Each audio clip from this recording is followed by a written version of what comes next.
Welcome guys to Let's Build a Castle Part 8. We are getting well underway with this castle now. We're even doing like the extra bits, things I would have normally left to last, such as this dock area which we built in the last episode. But today we are actually going to focus back on the main castle. So as we pan up here from the dock, what you can see is we then build like this huge clump of the castle which connects the main tower on the right here, what we're looking at now, to this main corridor and extra guard tower. So we might as well begin.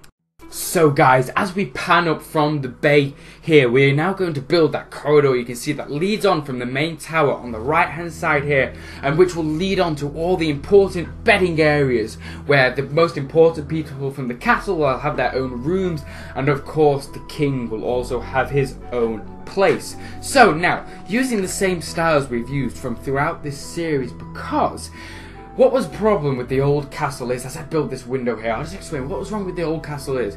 Over time, it was a lot of episodes, at least 16, maybe even 17, the castle became incohesive. And what I mean by that is, over time my build style changed and dramatically improved, if I do say so myself.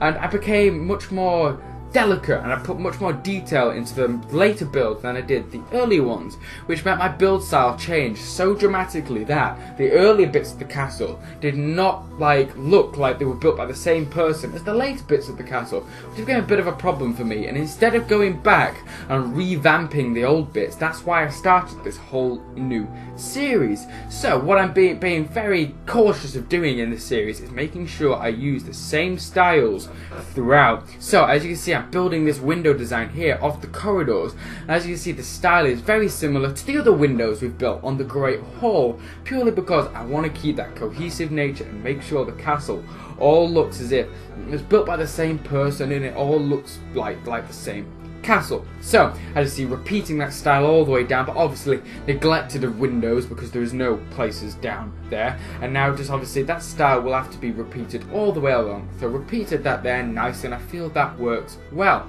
So now, in the 2 episodes ago, I built this tower and the interior of this tower, and mentioned that this doorway is going to lead onto the corridors. So that's what we're doing here. But instead of having a little, 2x2 Minecraft double door, I decided to just remove that completely, that wall, and just have a nice big open door, which I feel works incredibly well. Now we start walling up this here, and I feel it became a bit dark and a bit dingy, and instead of adding in a window here, which was the original concept, I actually thought, no, let's vary it up. We've used fences previously in this build, just to add that extra bit of colour, that extra bit of detail, and now I feel it's appropriate to use them again, and just have a little bit of a walkway, a tiny little bridge connecting them both here. So just putting in the fences there is like a little guardrail, and I feel this looks quite quirky, quite nice, and just, changes up the style a tiny bit without looking dramatic. So I feel that works especially well.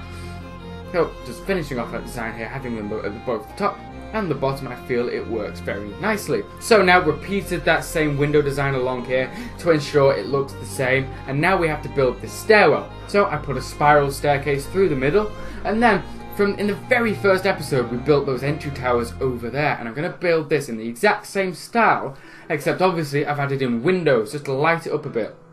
And the windows are similar to other castle windows I have built. So that's why I've basically skipped that so much. I've skipped the tower building sections in this quite a lot, because I've built quite a few towers in these episodes now. So if you've been following, you'll understand how I build them, in what style I do so. And if you are new to this series, you can obviously look back to those episodes to see how I build those styles of towers. So now just building a sharp, tall roof that escalates quite nicely, and putting in quite a grand window design on the side, because this top corridor is what leads on to the king's quarters. So it's important his corridor is just as grand as possible, and it has as much light as possible. And even though due to Minecraft physics and light, the way the light works, this isn't going to add all that much light at all, but from the outside, from the exterior, it just makes it look that extra bit more grand. So as you can see, just building that up nicely and adding it in on the left hand side as well. So obviously that needs repeating on this side, and now we have to build up that tower, because this extra tower is also a guard tower to guard the king.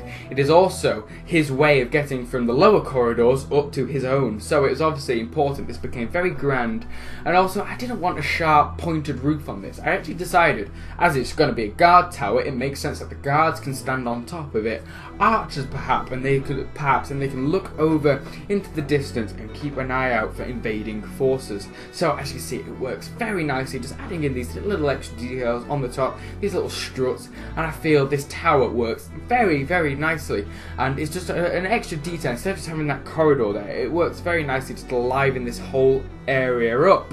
So now we're coming to the final bit of this, in which I actually had a small brainwave. So as you see, just build this up in the exact same style as the previous windows, but now what I noticed was, look how well this king's corridor lines up with the king's office. So I took this opportunity and knocked this through and built a doorway there, because now he can access his king corridor into his office, and then through his big bookshelf. Here is his whole office, his little spiral staircase. So now he has two ways in, which will lead from that office, and this is going to be his king's quarters. So that actually brings us to the very end of this episode.